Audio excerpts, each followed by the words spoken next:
عشق کا شین از قلم علیم الحق حقی۔ لوگوں نے اپنی پسند کے ہتھیار اٹھا لیے، ہم گاؤں کے باہر ہی ان کا مقابلہ کریں گے۔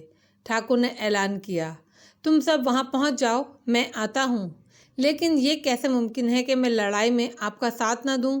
مولوی صاحب نے جوش سے کہا۔ آپ مہمان ہیں، مجھ پر کرپا کریں اور اندر چلے جائیں۔ مولوی صاحب اندر چلے تو گئے، لیکن ان کی کیفیت عجیب تھی۔ ان کے لیے تو یہ بہت ہی بڑی خوشخبری تھی۔ اوتار سنگھ ان سے عربی پڑھتا رہا تھا اور اب اس پر بت شکنی کا الزام تھا۔ انہیں تو ایسا لگ رہا تھا کہ اس گاؤں میں اللہ نے ان کے لیے سعادتیں ہی سعادتیں لکھ دی ہیں۔ انہوں نے سوچ لیا تھا کہ بت شکنوں کو اس لڑائی میں وہ ہر حال میں بت شکنوں کا ساتھ دیں گے۔ ادھر ٹھاکر کی گاؤں والوں سے بات چیت کے دوران جسونت اور کرتار سنگھ نے مولوی صاحب کو دیکھا تو ان کے درمیان معنی خیز نظروں کا تبادلہ ہوا۔ دونوں ایک ہی بات سوچ رہے تھے، بیٹے نے بھگوان اور دیوتا کا اپمان کیا، باپ گھر میں ایک مسئلے کو لیے بیٹھا ہے۔ انہیں یقین ہو گیا کہ اوتار سنگھ پر جو آروپ لگا ہے وہ سچا ہے۔ پھر جب ٹھاکر نے اعلان کیا کہ اگر اس کا بیٹا دھرم کا مجرم ہے تب بھی وہ اس کے لیے لڑے گا تو ان دونوں کا دل برا ہو گیا۔ ان کا بس چلتا تو وہ اسی وقت وہاں سے نکل جاتے اور حملہ آوروں سے جا ملتے، لیکن کرتارا جسونت کا لحاظ کر رہا تھا اور جسونت کیدارناتھ کے مفاد میں چپ تھا۔ مولوی صاحب اندر گئے تو جسونت نے پوچھا، یہ مسئلہ کون ہے آپ کے ہاں؟ یہ میرے پتر کے استاد ہیں۔ ٹھاکر کے لہجے میں بدمزگی تھی۔ ان دونوں کا احساس ہو گیا کہ ٹھاکر کو ان کا مسئلہ کہنا برا لگا ہے۔ اسی وقت کیدارناتھ چلا آیا۔ وہ گھر گیا تھا جہاں اس کی پتنی نے ان دونوں دوستوں کے متعلق بتایا۔ وہ فوراً ہی حویلی چلا آیا۔ وہاں پہنچا تو خاصا پریشان اور وحشت زدہ دکھائی دے رہا تھا۔ باہر بھی اسے غیر معمولی سرگرمیاں دکھائی دے رہی تھیں۔ اس نے جسونت اور کرتارے کو نظر انداز کر دیا۔ کیا بات ہے ٹھاکر ویر، یہ لڑائی کی تیاری کیسی ہے؟ اس نے ٹھاکر سے پوچھا۔ تمہارے متروں نے جو بتایا ہے اس کے بعد ہم اور کیا کر سکتے تھے؟ ٹھاکر نے جواب دیا۔ کیدارناتھ نے جسونت کو سوالیہ نظروں سے دیکھا۔ جسونت نے اسے سارا ماجرا کہہ سنایا۔ ٹھیک ہے ٹھاکر ویر، کیدارناتھ نے ٹھاکر سے کہا، ہم لڑیں گے، پر اوتار سنگھ پتر کہاں ہے؟ وہ تو واپس ہی نہیں آیا ابھی، ٹھاکر نے تشویش بھرے لہجے میں کہا۔ حالانکہ وہ تشویش بس ظاہری تھی، اس کے لیے یہ مقام شکر تھا کہ اوتار سنگھ یہاں موجود نہیں ہے، لیکن اس نے کیدارناتھ کی آنکھ میں ابھرتی چمک دیکھ لی تھی۔ ویسے بھی وہ کیدو پر بھروسہ نہیں کرتا تھا۔ اب اس صورتحال میں وہ اسے یہ نہیں بتا سکتا تھا کہ اوتار سنگھ کہاں ہے۔ اس کی چھٹی حس بتا رہی تھی یہ بے حد نامناسب ہے۔ بھگوان چھوٹے ٹھاکر کی سہایتا کریں۔ میں چلتا ہوں ٹھاکر ویر، مجھے بھی تیاری کرنی ہے۔ ان دونوں کو ساتھ لے جاؤں؟ ٹھاکر نے اس بات میں سر ہلا دیا۔ کیدارناتھ ان دونوں کو ساتھ لے کر چلا گیا۔ ٹھاکر تھوڑی دیر صورتحال پر غور کرتا رہا۔ اسے احساس ہو رہا تھا اسے دوستوں کی طرف سے بھی محتاط رہنا ہوگا۔ جو ہونا ہے سو ہونا ہے، دیکھا جائے گا۔ یہ سوچ کر وہ سر جھٹکتے ہوئے اٹھ کر کھڑا ہوا۔ اب اسے تیاری کرنی تھی۔ تہہ خانے میں جا کر اس نے اپنے ہتھیار جسم پر سجائے اور باہر نکل آیا۔ کیدارناتھ کے گھر میں تینوں دوست سر جوڑے بیٹھے تھے۔ کیدارناتھ بار بار ہاتھ ملتا، تعصب سے سر ہلاتا، کاش میں اس وقت موجود ہوتا، کاش میں تمہیں مل جاتا۔ وہ بار بار یہی کہے جا رہا تھا۔ تم نے مجھ سے یہی کہا تھا کہ اس معاملے سے ہاتھ اٹھا لے، اس میں تمہارا نقصان ہے، جسونت نے مدافعانہ لہجے میں کہا۔ سمے کی بات ہے یارو، کیدو نے ہاتھ ملتے ہوئے کہا۔ مجھے کیا پتا تھا کہ بھگوان ایسا موقع دے گا؟ میری تو کچھ بھی سمجھ میں نہیں آ رہا ہے۔ وقت نہیں ہے، ورنہ میں تمہیں سمجھا دیتا، پرنتو تم چاہتے کیا ہو؟ جو میں چاہتا ہوں وہ تو اب ہو کر رہے گا، اور میں دونوں باپ بیٹوں کو جیتا نہیں دیکھنا چاہتا۔ اس لڑائی میں دونوں مر جائیں گے تو یہاں سب کچھ میرا ہوگا۔ پتہ نہیں کیا ہوگا، پر میں تمہارے خاطر یاروں کا بھی برا بن گیا اور دھرم کا بھی۔ جسونت نے افسوس سے کہا، سب ٹھیک ہو جائے گا، تمہاری بگڑی بات بھی بن جائے گی۔ اب میری بات دھیان سے سنو، تم فوراً یہاں سے نکل جاؤ، گاؤں سے دور رک کر تم آنے والوں کا انتظار کرو۔ وہ آئیں تو انہیں بتاؤ کہ تم یہاں ٹھاکر کی طاقت دیکھنے آئے تھے اور وہ تم نے دیکھ لی ہے۔ अब तुम उनके साथ हो, इससे तुम्हें क्या फ़ायदा होगा? मैं सिर्फ ठाकुर और छोटे ठाकुर की मौत चाहता हूँ। मैं नहीं चाहता कि वो लोग यहाँ और ख़ास तौर पर हवेली में लूट मार करें। तुम्हें उनको इससे रोकना होगा। उन्हें समझाना कि उन्हें बस इस अपमान का बदला लेना है। सिर्फ ठाकुर और उसके पुत्र की जान लेनी है। ज़रूरी नहीं कि वो मान भी लें, तब तो कोशिश और ज़रूरी है। ठाकुर की गुफ्तगू सुनने के बाद गांव की आबादी 3 धड़ों में तकसीम हो गई। गांव में 100-125 के करीब मर्द थे। एक धड़ा ये कहता था जयपुर के मंदिर में जो कुछ हुआ अगर वो अवतार सिंह ने किया तो ठाकुर पर और गांव पर भगवान का शराप आकर रहेगा। वो गांव छोड़ देना चाहते थे। दूसरा धड़ा इस पहले ग्रोह का हमनवा था। फ़र्क सिर्फ ये था कि वो गांव छोड़ने के हक़ में नहीं थे। वो इस लड़ाई में गैर जानिबदार रहना चाहते थे। और तीसरा धड़ा वो जो ठाकुर पर जान कुर्बान करने के लिए तैयार था। इन तीनों ग्रोहों के दरमियान बात हुई। ठाकुर के वफादार दूसरे लोगों को कायल करने की कोशिश कर रहे थे कि इस कड़े वक्त में ठाकुर का साथ ना छोड़ें। बात धर्म की है। छोटे ठाकुर का धर्म तो भ्रष्ट हो गया। पहले ग्रोह में से एक शख्स ने कहा, उसकी करनी हम क्यों भुगते? धर्म की बात ना होती तो हम जान दे देते, पर ठाकुर जी का साथ नहीं छोड़ते। दूसरे ने कहा, हमारे लिए तो ठाकुर की सेवा ही धर्म है।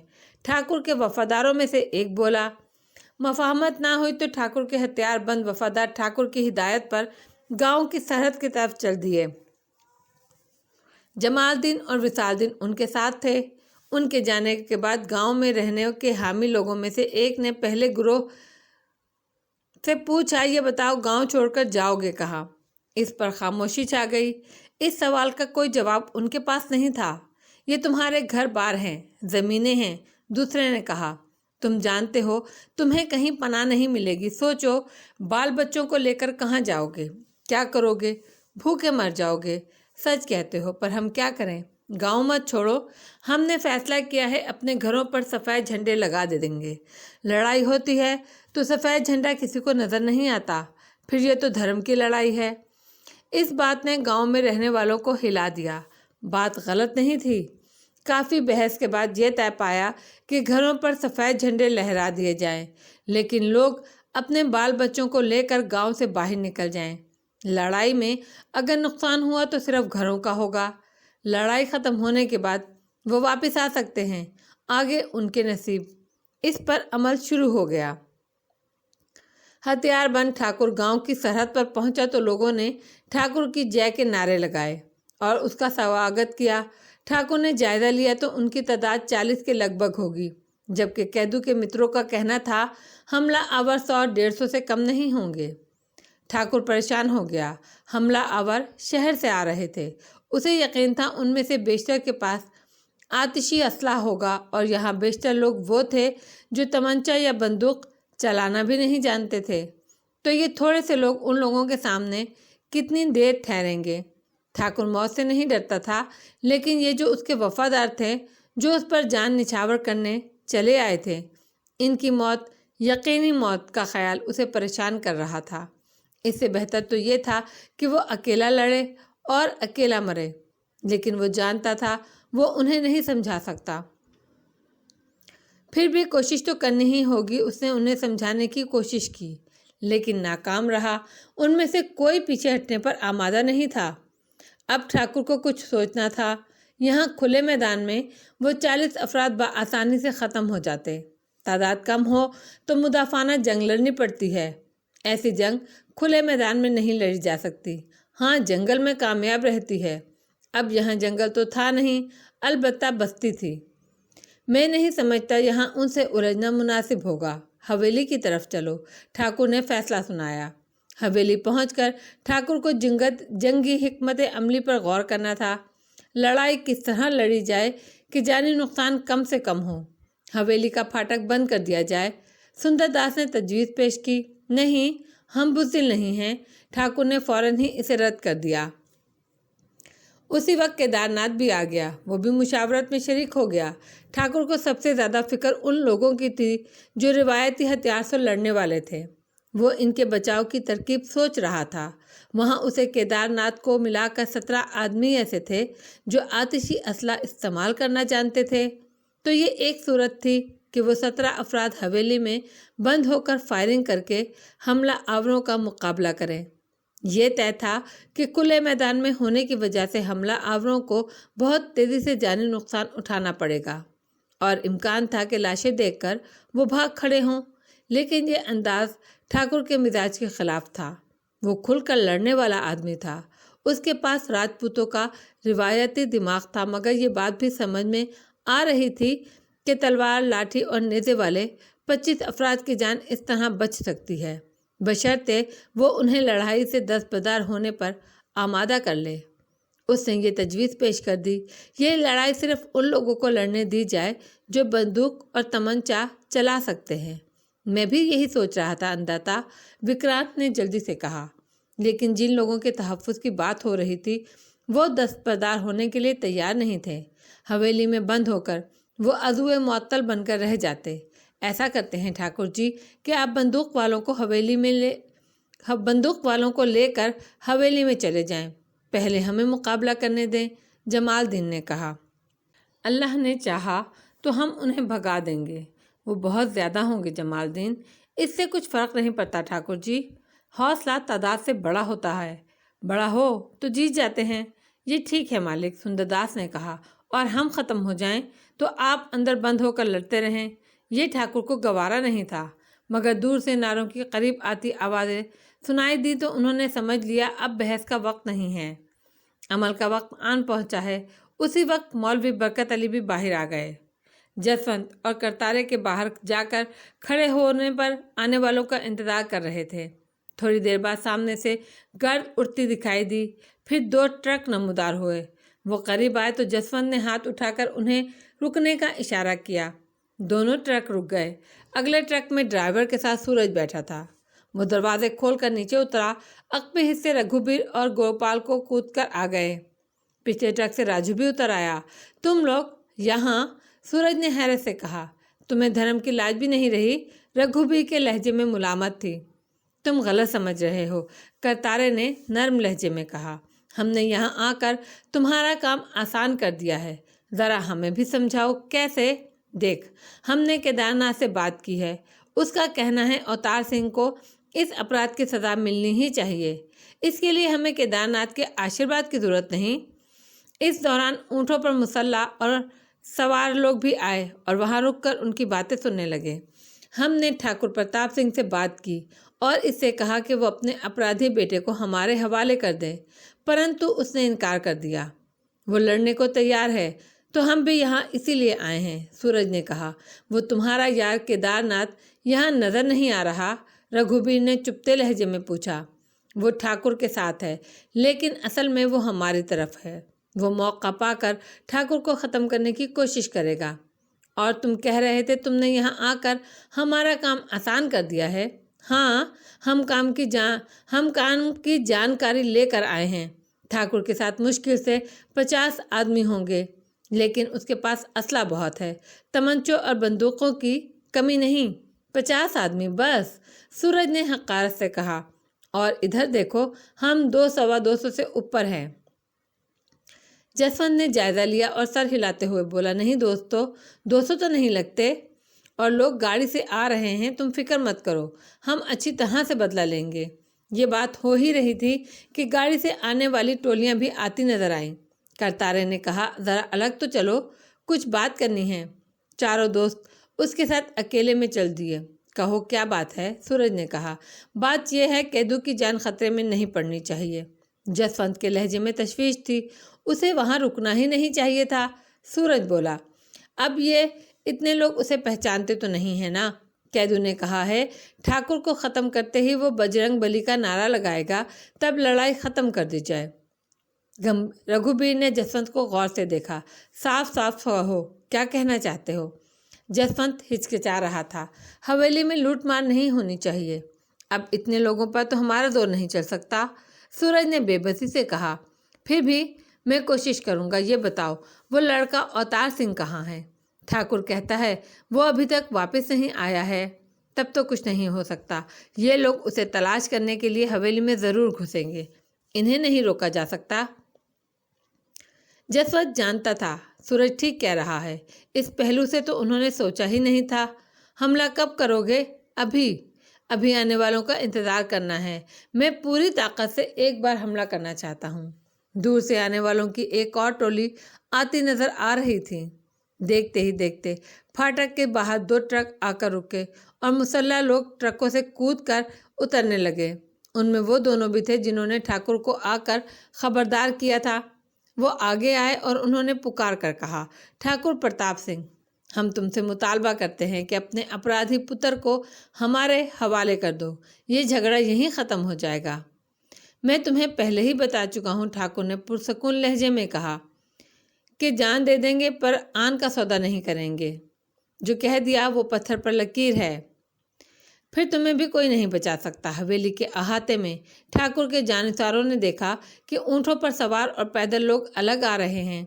वो बहुत बड़ा मजमा था। उनकी तादाद 200 से ऊपर ही होगी। मालिक, आप बंदूक वाले लोग अंदर चले जाएं। सुंदरदास ने गड़गड़ा कर कहा, जिसको जाना हो वो चला जाए, मैं नहीं जाऊंगा। ठाकुर के लहजे में अजीब सा जाहो जलाल था। उसी वक्त बाहर हमला आवरों ने जय बजरंग बली का नारा लगाया और धावा बोल दिया। हवेली के अंदर से सबसे पहले लाठियां संभाले हुए जमालदीन और विशालदीन हमला आवरों पर झपटे। उनकी रफ्तार इतनी तेज थी और वो यूं पैंतरे बदल रहे थे कि उन पर निगाह नहीं ठहरती थी। एक बिजली सी कूद रही थी। अभी वो यहाँ थे, अगले पल वहाँ। दूसरे हमला आवर थे कि फाटक से अहाते में घुसे चले आ रहे थे। लोगों के किसी बहुत बड़े मजमे में लठियाबाजी करना कितना कामयाब रहता है, इसका तसव्वुर करना नामुमकिन है। इसे वही समझ सकता है जिसने किसी माहिर फन लठियाबाज को सैकड़ों के दरमियान लाठी चलाते देखा हो। और वहाँ तो वो 2 थे। लाठी इस तरह घूम रही थी कि एक लकीर सी नजर आती थी, लेकिन लाठी को नहीं देखा जा सकता था। और मजमा ज़्यादा होने की वजह से लाठी खाली नहीं घूम रही थी, लोग इसकी ज़रब का निशाना बन रहे थे। दूसरी तरफ ठाकुर भी तलवार सौंध कर मैदान में उतर गया। उसके जानिसार भी इसके साथ थे। दोस्तों की टोली बाहर ही थी। वो एक लठियाबाज बच्चों को भुगत चुके थे। वैसे भी वो अंधाधुंध मैदान में कूद पड़ने के कायल नहीं थे। उन्होंने सोच लिया था पहले वो बाहर रहकर जायजा लेंगे। उन्हें हाथ पांव बचाकर काम करना था। अंदर जो नक्शा बना उसने इन पर साबित कर दिया कि उनका फैसला दुरुस्त था। पिछली बार मार खाने के बाद उन्होंने खुद भी लठियाबाजी सीखी थी, मगर अब जमालदीन को देखकर एहसास हो रहा था कि वो इस फन के अलिफ बे से भी वाकिफ नहीं है। अच्छा ही हुआ वो अपने ज़ौम में लाठियां लेकर मैदान में नहीं उतरे। अब समझ में आ रहा है मैंने उस दिन बुज़दिली क्यों दिखाई, करतारे ने फातिहाना लहजे में कहा। याद है मैंने कहा था हम 20 भी होते तो वो हमें गिरा देते। वो तो ठीक है, रघुबीर ने कहा, क्योंकि वो रोज़ देखता और बहस करता था। मगर इसी वक्त कुछ करो वरना ये दोनों तो तबाही मचा देंगे। करतारे को अंदाज़ा था कि वो दोनों लठियाबाज अब तक 20 से ज़्यादा अफराद को नाकारा कर चुके हैं।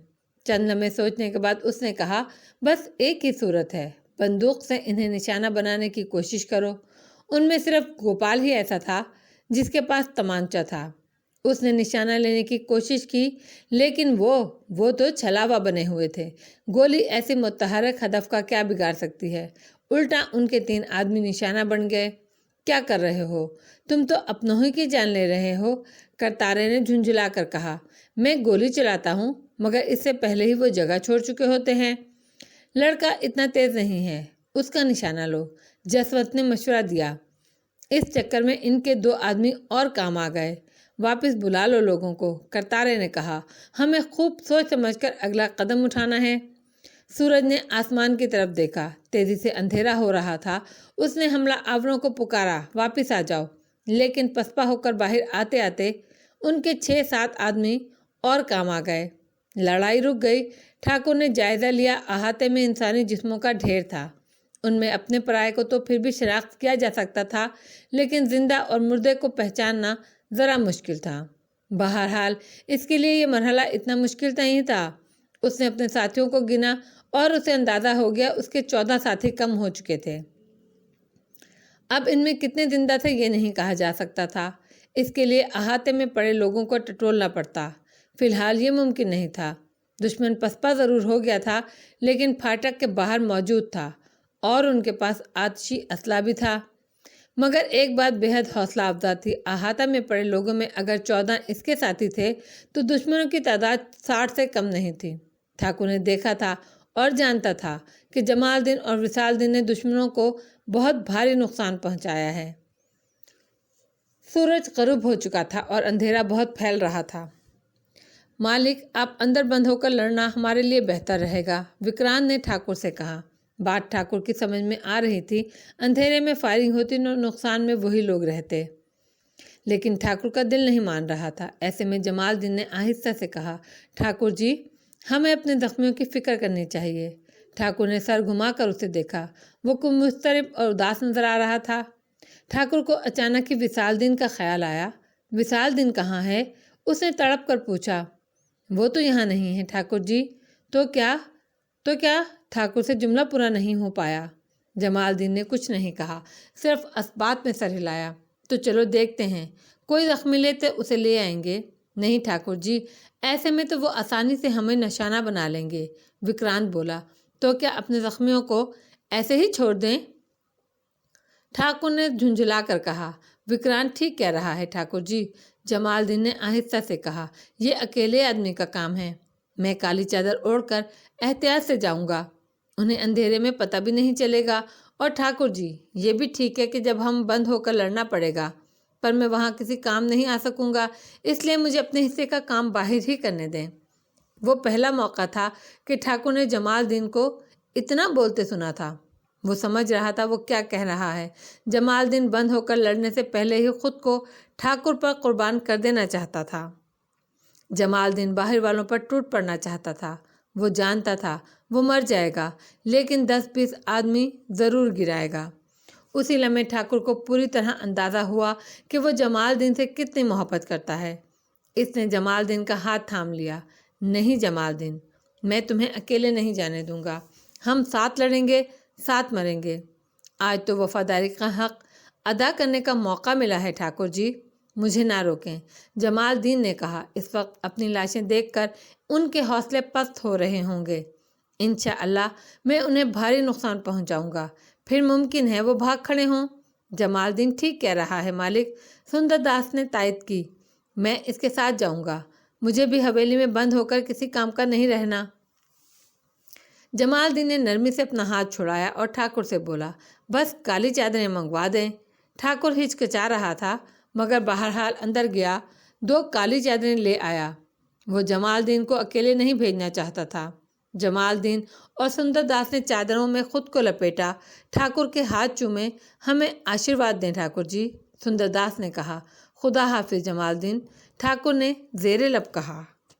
اندھیرا ہو چکا تھا۔ وہ اماوس کی رات تھی، روشنی سے محروم رات۔ حملہ آوروں کے حوصلے بہت پست تھے۔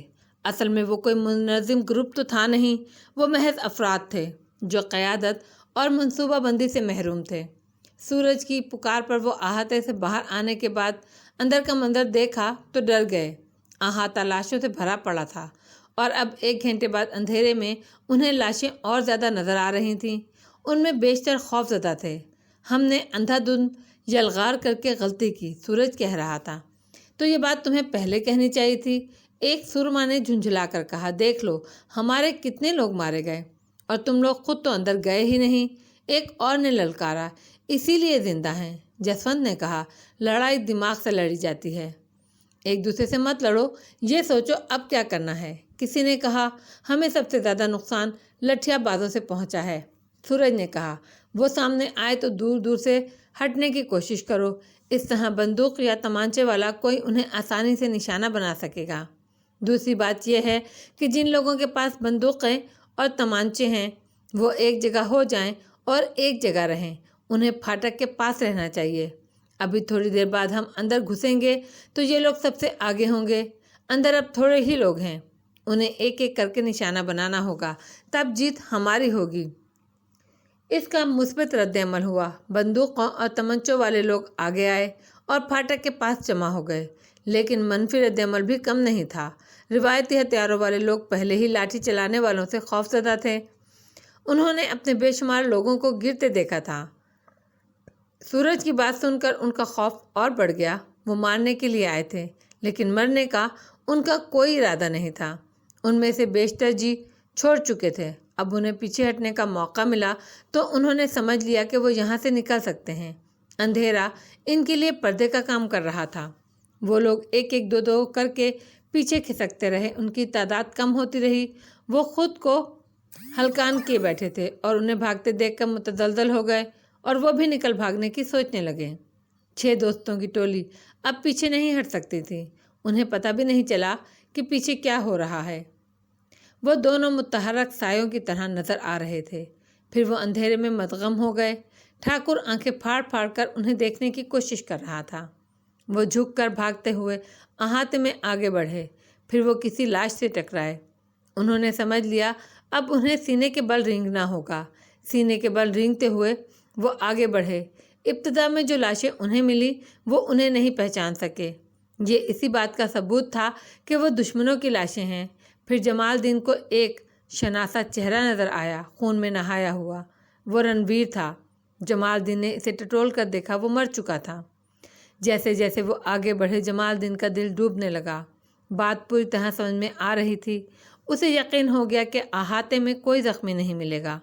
وہ سب مر چکے ہیں۔ جو بھی زخم کھا کر ایک بار گرا وہ اٹھ نہیں سکا ہوگا۔ دوسرے لوگ اسے روندتے ہوئے چلے گئے ہوں گے۔ جمال الدین کا سینہ دکھ سے بھر گیا۔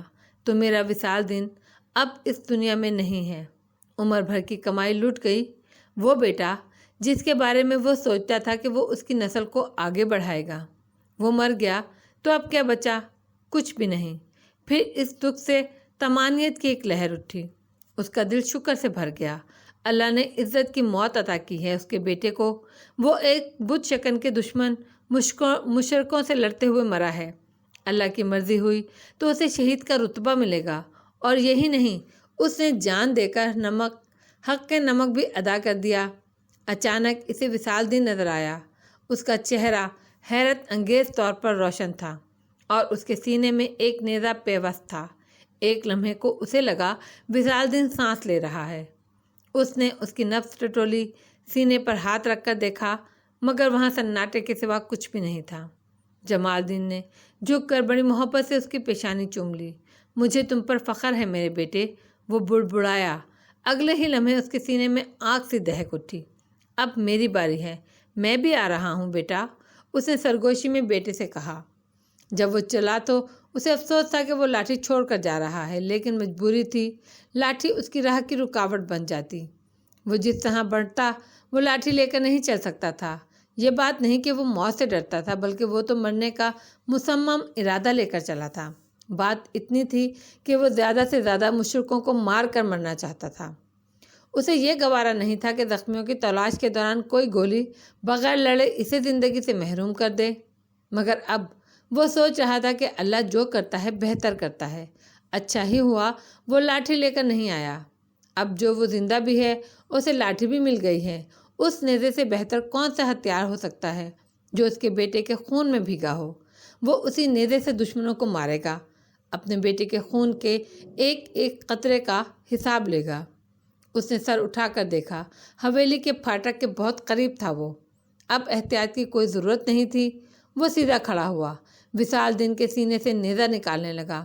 کام اتنا مشکل نہیں تھا، لیکن جس نزاکت سے وہ یہ کام کرنا چاہتا تھا اس نے اسے دشوار بنا دیا تھا۔ اسے ایسا لگ رہا تھا وہ نیزہ اس کے اپنے سینے میں گڑا ہے۔ نکالتے ہوئے اسے یہ خیال ستا رہا تھا کہ اس کے بیٹے کو تکلیف نہ ہو۔ پہلی گولی چلی تو وہ جیسے ہوش میں آیا اور وہ گولی اس کے جسم کو تقریباً چھوتے ہوئے گزری۔ وہ تیزی سے جھکا، گھٹنوں کے بل بیٹھ گیا۔ اس ایک ثانیے میں اس نے بہت کچھ سوچ لیا۔ اس کا بیٹا زندہ نہیں تھا، مر چکا تھا۔ اسے مرنے سے پہلے بہت کچھ کرنا تھا۔ حملہ آور بھلے نہ بھاگیں، لیکن وہ انہیں اتنا نقصان پہنچائے کہ ان کی کمر ٹوٹ جائے اور ٹھاکر کا بوجھ ہلکا ہو، کام آسان ہو جائے۔ اس کے لیے ضروری ہے وہ مرے ہوئے بیٹے کے سینے سے نیزہ بھی نکالے اور دشمن کی گولی کا نشانہ بھی نہ بنے۔ बैठे बैठे उसने अपना पाँव बेटे के सीने पर रखा, नेज़े को नीचे से थाम कर पूरी कुव्वत से ऊपर खींचा।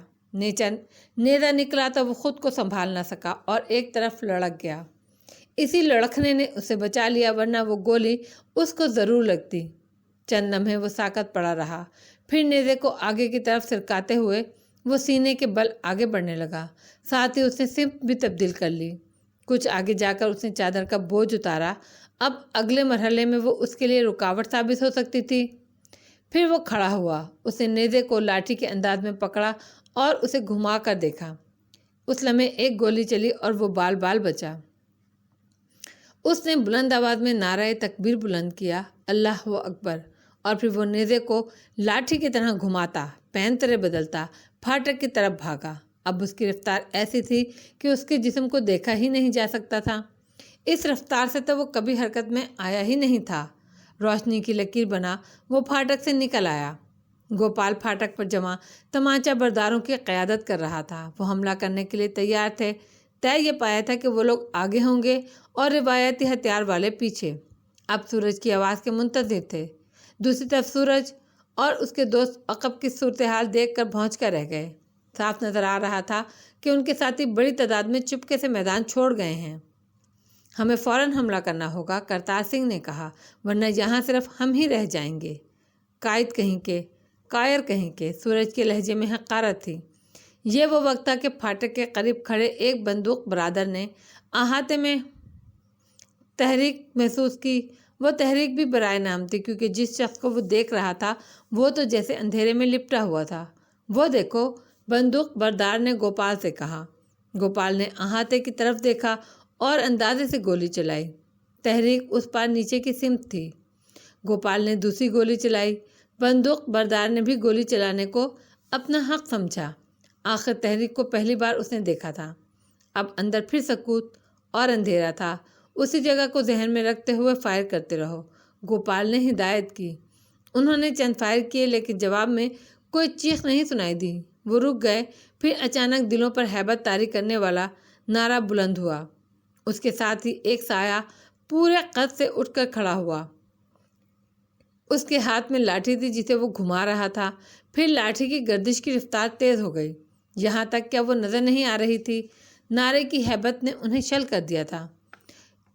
इसमें उनके वो कीमती सेकंड ज़ाया हो गए जिसमें वो उसे निशाना बना सकते थे। फिर वो साया हरकत में आया और देखते ही देखते इनकी हरकत भी इतनी तेज़ हो गई कि वो तारीक बगोला बन कर रह गया जो उनकी तरफ लपक रहा था। दूर हटो, तेज़ी से हटो, गोपाल चिल्लाया। सब ने उसकी हिदायत पर हमल करने की कोशिश की, लेकिन जमालदीन बहुत तेज़ी से उनके सरों पर पहुंच चुका था। लाठी के अंदाज में घुमाए जाने वाला नेज़ा बहुत तबाहकुन साबित हुआ। जमालदीन फाटक से गुजरकर पीछे की तरफ पहुंचा, जहां वो लोग थे जो पहले ही मुतज़ब्बब थे। वहां भगदड़ मच गई। जिसे मौका मिला उसने फ़ौरन राह फरार इख्तियार की। उधर गोपाल ने अहाते में दाखिल होकर हमला करने का फ़ैसला कर लिया। अंदर घुस जाओ और फायरिंग करते रहो, उसने फाटक पार करते हुए कहा। यूं ये लड़ाई दो रुख में तब्दील हो गई। ये हमला हमलावरों के लिए नुकसानदेह था, क्योंकि वो दो जगह तकसीम हो गए थे। जिन लोगों के पास आतिशी असलहा था वो अब अहाते में थे और फायरिंग करते हुए आगे बढ़ रहे थे। दूसरी तरफ रवायती हथियारों वाले लोग थे जिन पर जमालदीन कहर बनकर टूट रहा था। इसके नतीजे में कम वक्त में ज़्यादा लोग नाकारा हो गए और इससे बड़ी बात यह हुई कि बड़ी तादाद में लोग फरार हो गए। लेकिन इब्तदाई चंद मिनट में ठाकुर के साथियों को भारी नुकसान उठाना पड़ा। वो अचानक हमला उनके लिए गैर मुतवक्का था। वो सब एक ही जगह थे, इसीलिए अंधाधुंध फायरिंग उनके लिए बेहद ख़तरनाक साबित हुई। ठाकुर को चीखों से अंदाज़ा हो गया कि वो कई साथियों से महरूम हो गया है। फायरिंग करो मुसलसल, उसने पुकार कर कहा। अहाते में दाखिल होने वाले हमला आवरों को सबसे ज़्यादा नुकसान अहाते में पड़ी लाशों से हुआ। वो उन लाशों से उलझ कर गिरे। दूसरी तरफ ठाकुर के साथी संभल गए थे और जमकर फायरिंग कर रहे थे। हमला आवरों का जानी नुकसान बहुत तेज़ी से हो रहा था। जमालदीन को एहसास हुआ फाटक के करीब खड़े हमला आवरों ने हवेली पर धावा बोल दिया है, तो वो पलटा। वैसे भी यहाँ मैदान साफ हो चुका था। उसे सिर्फ गिनती के हमला आवर नज़र आ रहे थे। वो फाटक की तरफ तेज़ी से लपका कि ठाकुर की मदद को पहुँचे।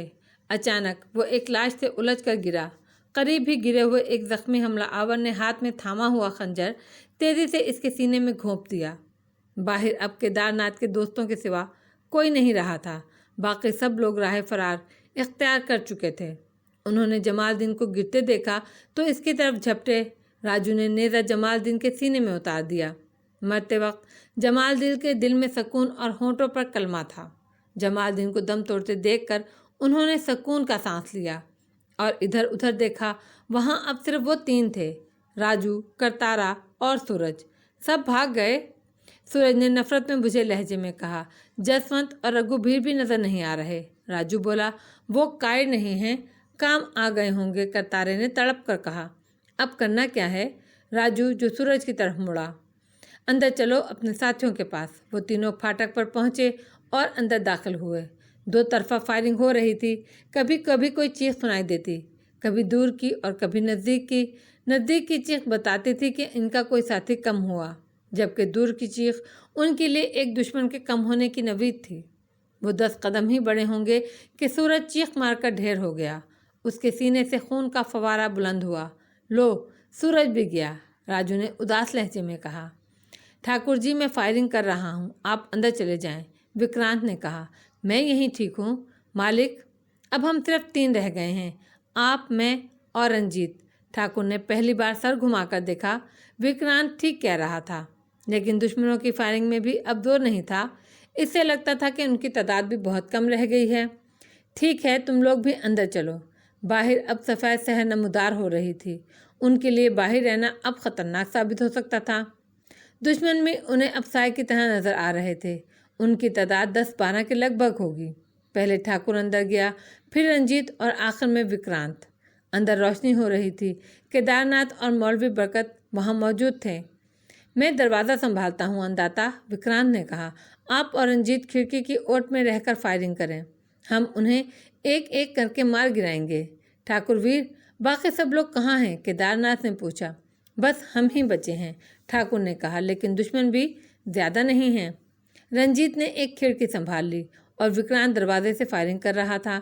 ठाकुर दूसरी खिड़की की तरफ चला गया। वो एक एक करके हमला आवरों को शिकार करते रहे, यहाँ तक कि अब बाहर सिर्फ 4 साए नज़र आ रहे थे। उजाला भी अच्छा खासा हो गया था।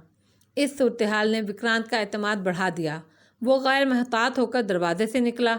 अगले ही लम्हे फायर की आवाज़ के साथ वो उलटकर वापस आ गिरा। हमला आवर दीवार से चिपकता हुआ आगे बढ़ रहा था। विक्रांत के बाहर निकलते ही उसने फायर किया, लेकिन विक्रांत की गोली भी काम कर गई। उसी वक्त रंजीत की तवज्जो विक्रांत की तरफ थी। उसे पता भी नहीं चला गोली कब उसके सर में घुस गई। ये वो मौका था जिसका केदारनाथ को इंतज़ार था। अब ठाकुर अकेला रह गया था।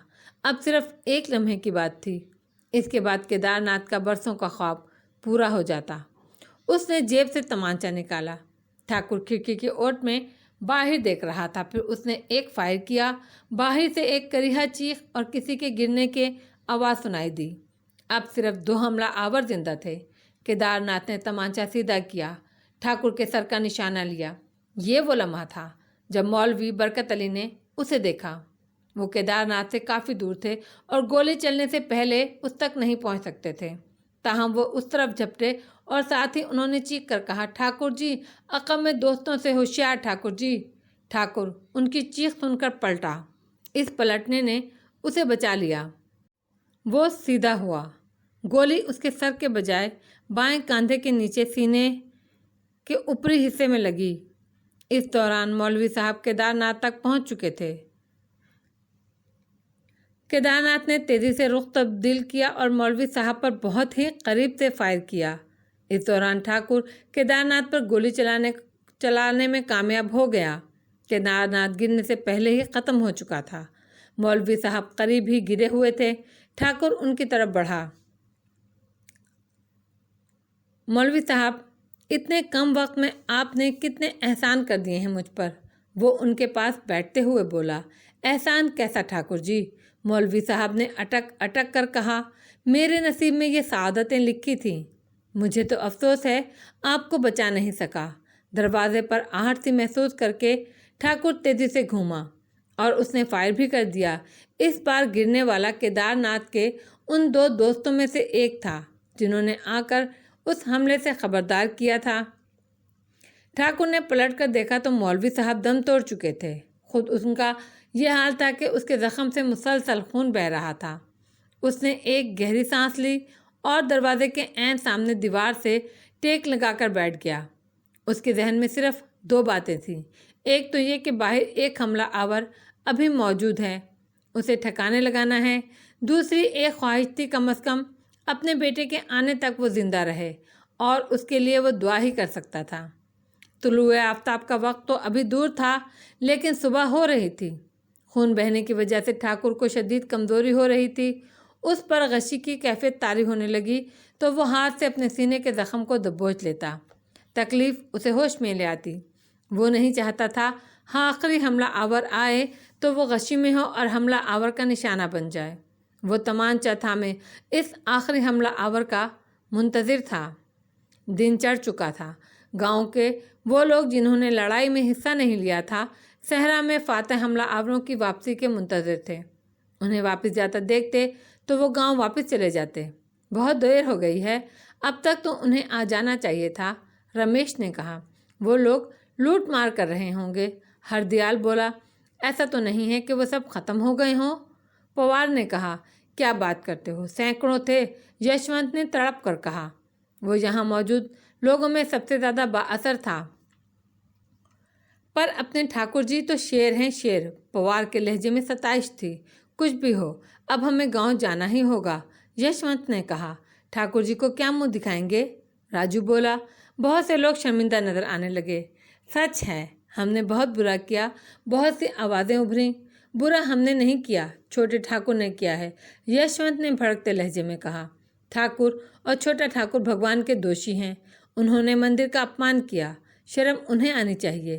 اب ایک بات طے کر لو، اگر اپنے گاؤں کو بھگوان کے شراب سے بچانا ہے تو ہمیں اپرادھیوں کو سزا دینی ہوگی۔ ٹھاکر اور چھوٹا ٹھاکر اگر زندہ ہیں تو ہم انہیں ختم کریں گے۔ اس پر وہاں ہلچل مچ گئی۔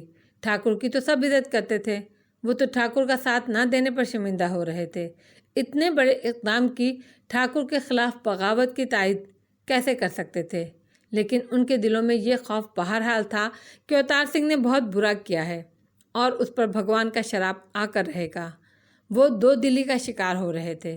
یشونت نے ان کی اس کمزوری کا فائدہ اٹھایا۔ وہ دھرم کے حوالے سے انہیں اکساتا رہا۔ پھر اس نے کہا، سوچو، ٹھاکروں کے ختم ہونے کے بعد جو زمین جس کے پاس ہے وہ اسی کی ہوگی، وہ مالک ہوگا اس زمین کا۔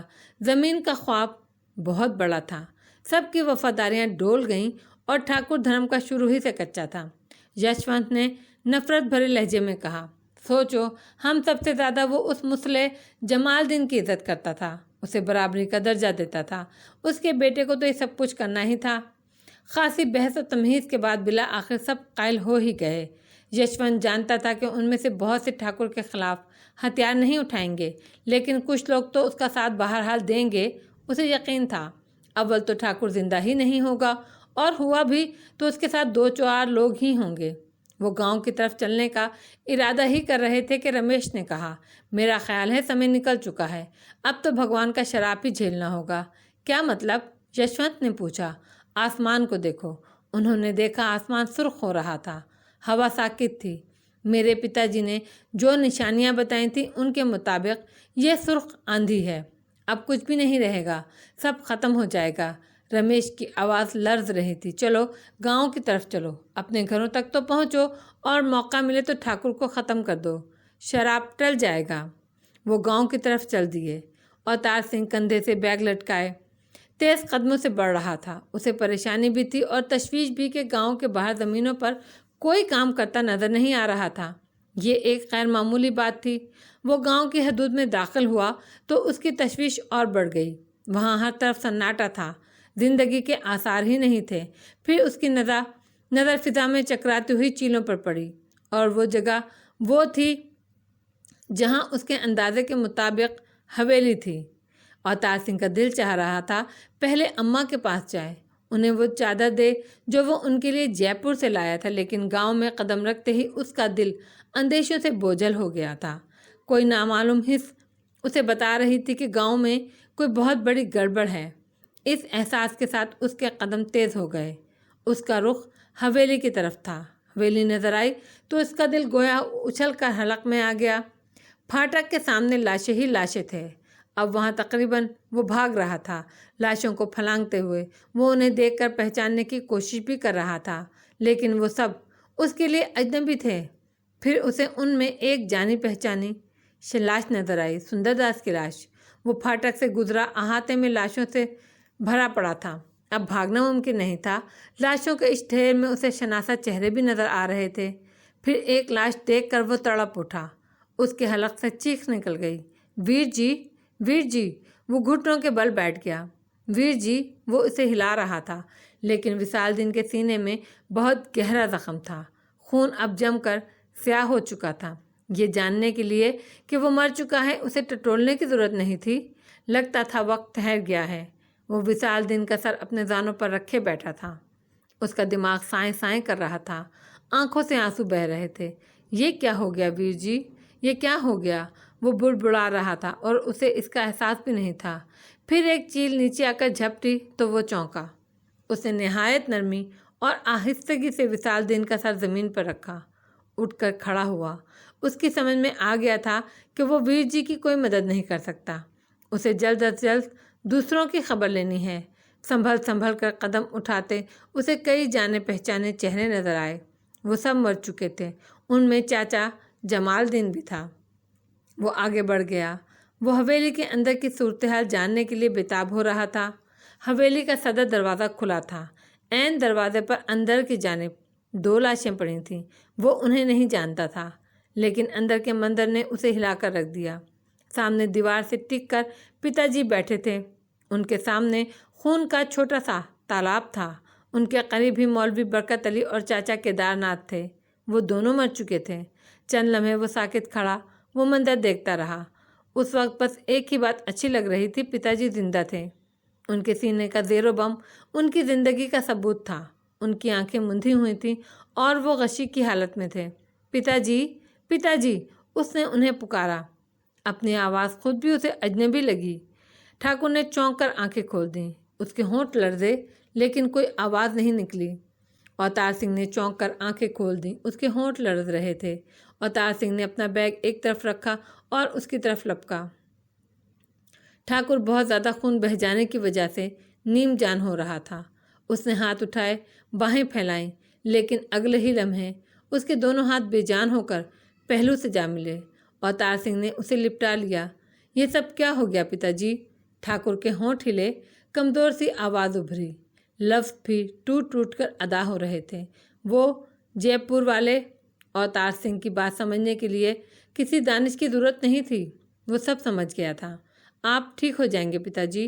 ठाकुर ने नकाहत से सर हिलाया। सर की वो जुम्बिश उसकी नातवानी की गवाह थी। उसने इशारे से करीब कान लाने को कहा। अवतार सिंह कान उसके होंठों के पास ले गया। मैं बस तुम्हारे लिए ज़िंदा हूँ। ठाकुर ने जुमला पूरा नहीं किया। मुझे बहुत बातें, परंतु समय नहीं। बोलें पिताजी, बोलें। तय खाने सब तुम्हारा, दहली जा, पढ़, यहाँ नहीं। ठाकुर अटक अटक कर कह रहा था। अवतार सिंह की समझ में सब आ रहा था। सच कहना, बुत तुमने तोड़े। अवतार सिंह सिर्फ एक लम्हे झिझका, फिर उसने अस्पात में सर हिलाया। जी पिताजी। ठाकुर की आंखें चमकी। फिर बड़ी कोशिश करके उसने अवतार सिंह का माथा चूमा। अब मैं सुकून से मर। ठाकुर हाँफने लगा। चंद लम्हे खामोश रहकर वो बोला, बड़ी बात, तुमसे समय ने जलाना नहीं, तुम दफन करना। इतना तो अवतार सिंह की समझ में आ गया कि पिताजी उसे कोई बड़ी और अहम बात बताना चाहते थे, लेकिन इनसे बोला नहीं जा रहा था। बात की बातों में थोड़ी उलझन थी। शायद वो चाचा जमालदीन और वीर जी के बारे में कह रहे थे, शायद नहीं, यकीनन यही बात है। उसी लम्हे ठाकुर की नज़रें आसमान पर आईं, पड़ी। उसकी निगाहों में चौकन्नापन आ गया। औता औता, लाल लाल, सब ख़त्म, जा, मेरा हुक्म जा। लफ्ज़ उसके होंठों पर टूट गए। तहखाना छोड़, जा, मेरा हुक्म। अब उसके टूटे हुए लहजे में बेताबी और तहक्कुम था। मत रुक, जा, मैं जाऊंगा, آپ ٹھیک ہو جائیں گے، میں آپ کا حکم مانوں گا، اوتار سنگھ نے کہا۔ ٹھاکر زور زور سے نفی میں سر ہلانے لگا، اس کے ہونٹ بے آواز ہل رہے تھے۔ پھر ایک جھٹکا لگا اور سب کچھ ساکت ہو گیا۔